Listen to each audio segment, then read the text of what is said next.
in the studio to take a look at the proposition to negotiate with bandits in the Northwest is a former Deputy Governor of Kogi State, Edward Onoja. He currently represents the North Central on the board of the Southeast Development Commission. Glad to have you here in the studio. Thank you, Edie, for having me on Arise TV. Good. Let's just lay the groundwork. On Monday, 5 soldiers were killed in Zamfara. They were escorting traders. In addition to this, 58 people and 5 soldiers again killed in Borno, and more than 100 killed in total over the weekend alone. Not this weekend, just the past weekend. Why the worsening insecurity? First, let me begin by commiserating with the families of these gallant slain soldiers who put their lives on the line for Nigeria, and also communities and other Nigerians along that corridor, as you reeled out in your data and your statistics, that have lost their lives, their family. We pray their soul rest in peace. I also want to disagree with you on the statement of rising numbers. I would like to say the numbers are there, but rising, I wouldn't agree with you, and I can say that the efforts, just like you read out, as commended by the Elders Forum on the North, on the National Security Advisor, Malam Nouri Badu's efforts, trying to eliminate some of these notorious leaders. There has been some gains in that regard, and then freeing up from kidnapped victims. That statistics have been reeled out by the National Security Advisor. Yes, we agree. Insecurity is still there, but under President Tinubu, through his National Security Advisor and the security architecture that they have laid on ground, I think they are making gains. They are making gains. Gains, you say? You say insecurity is not worsening. Now, I know there are different ways to solve a problem. Yeah. Before I get to that, let's refer to what Obi said. Obi, of course, Peter Obi says, when more than 100 Nigerians are killed in just one weekend. Across, you have Edo, you have Borno, like I've reeled out. He says our figures rival that of countries officially at war. He urges the government to declare war on insecurity. NEF, that is Northern Elders Forum, demands that government declare a national emergency on insecurity. I had Major General Ali Kefi, I'm sure you know him, here, I think about 2 days ago. He says, what are we waiting for? It's long overdue to declare emergency. And then you say insecurity is not worsening. I said it is not worsening. It doesn't. Efforts are being put by this government to limit the numbers. Yeah. But globally, efforts does not mean it's not. Efforts are yielding by the figures that are coming out.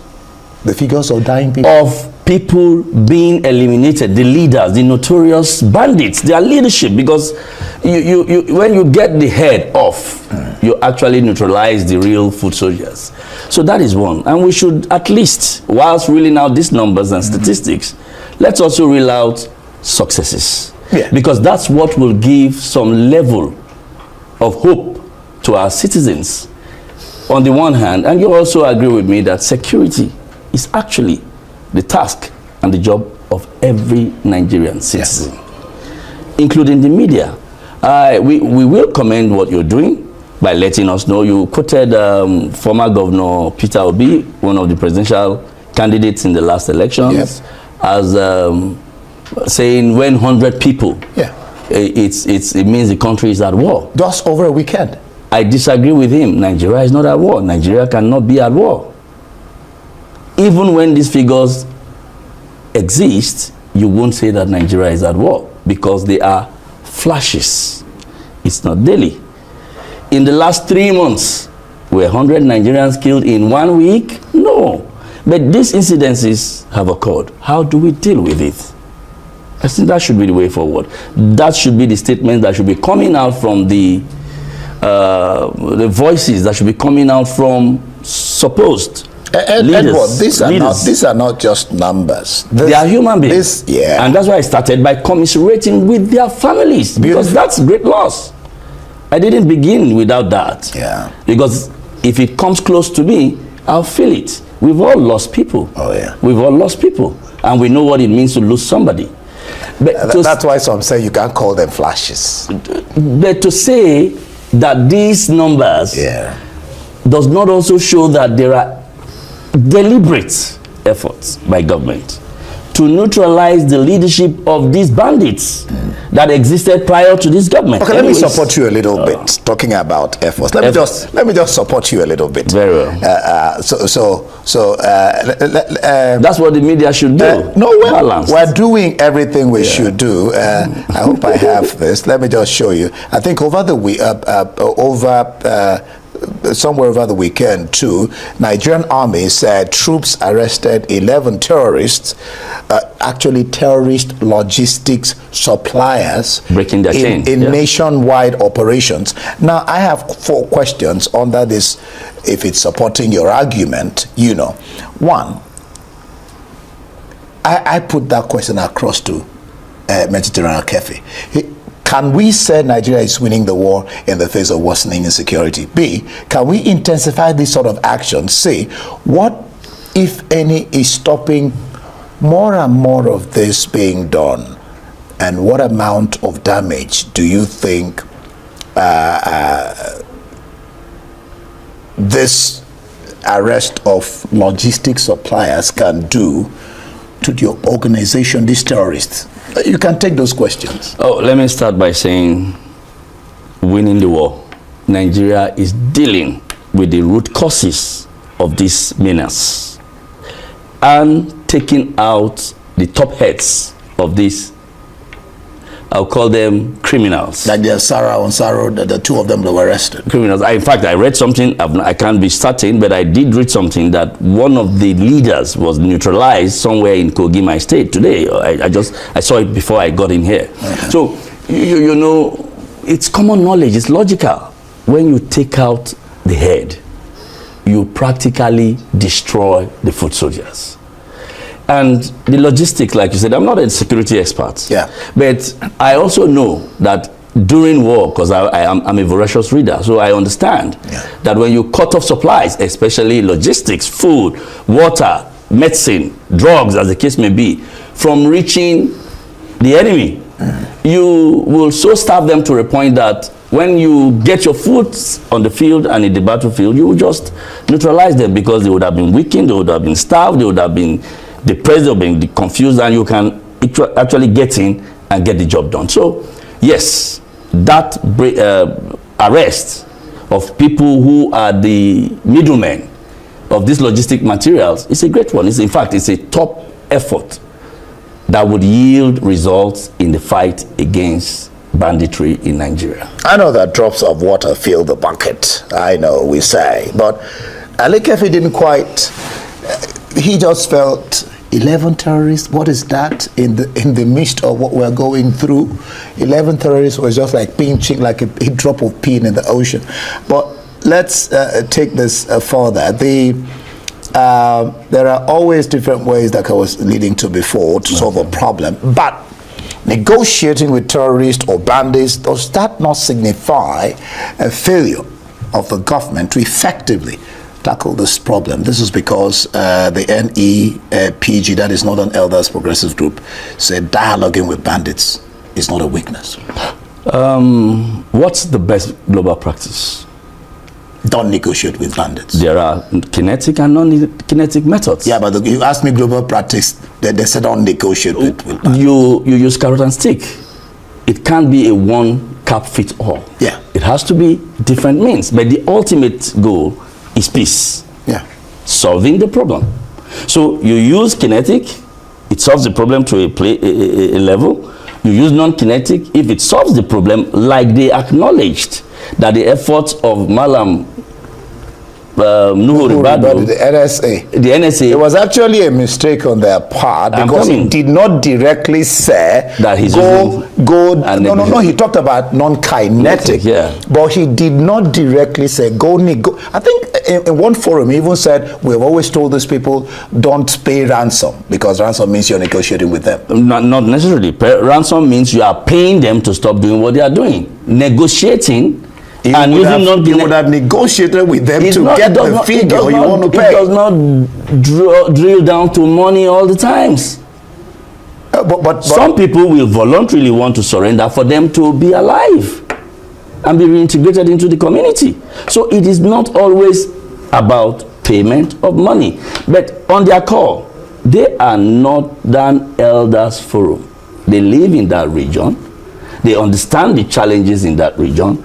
If they have said yes, what the NSA is saying... No, not Northern Elders Forum. Northern... Differentiated. It's Northern Elders Progressive Group. They are all different from Northern Elders Forum. Northern Elders Forum are asking the president declare not a state. You were a deputy governor before. Yes. He told me when I was interviewing him, he said to me, you know, Ndi, when I say if we say state of emergency, governors will start urinating in their pants. Security emergency. Yeah, so they used the phrase national emergency.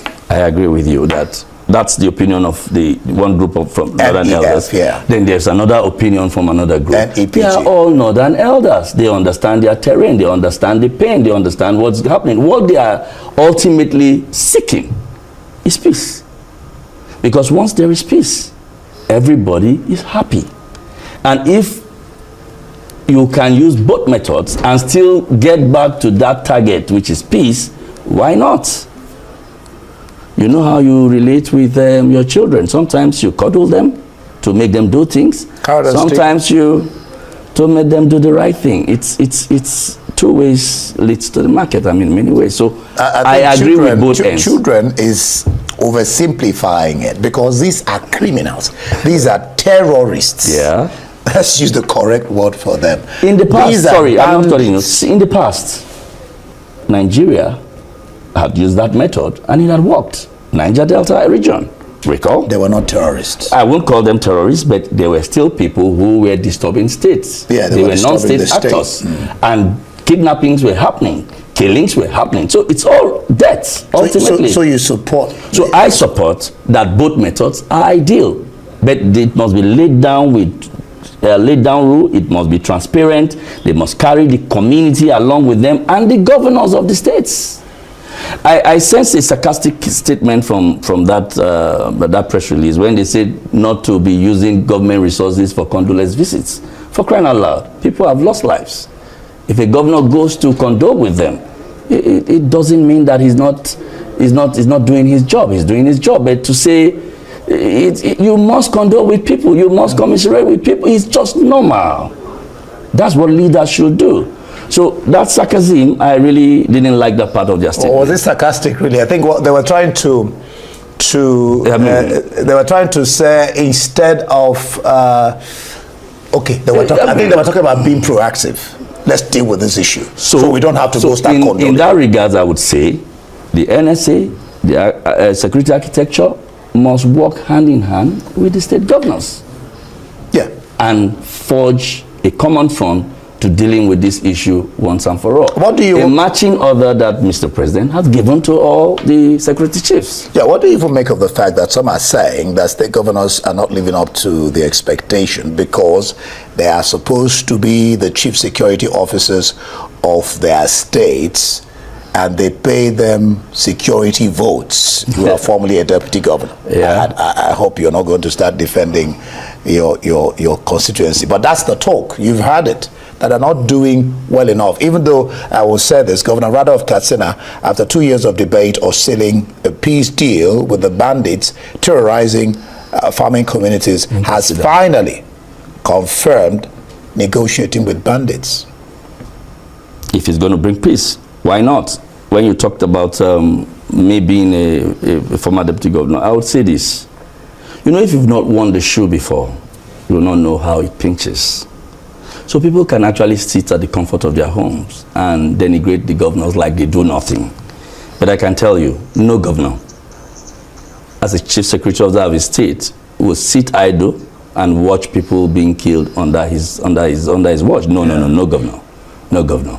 I would say they are doing their best. They should do more in collaboration with the center to get this job done. So guys, northern elders have reportedly advised governors to negotiate with bandits, and this shocking revelation came straight from Ononja during his live appearance on Arise TV.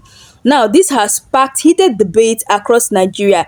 Is negotiation the solution, or is it a dangerous path that will only make things worse? So guys, stay with me as we break all these things now. Now, let's get the story clear. Recently on Arise TV, Onanja made it public that northern elders are urging governors to sit down and negotiate with these armed bandits.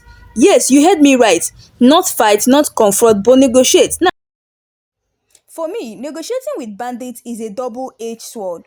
On one hand, it could save life. It could bring some peace to families who live in fear every single day. And in the other hand, it risks making banditry look like a legitimate business. Tomorrow, others might say if we carry guns, governments will negotiate with us too, So it's going to, even increase, the criminal activities going on in Nigeria. Anyway, guys, that's all we have for today. Let me know your thoughts below. And also, if you're coming across my channel for the first time, do well to hit the subscribe button, like and share this video. So guys, thanks for watching, and see you guys again in my next video.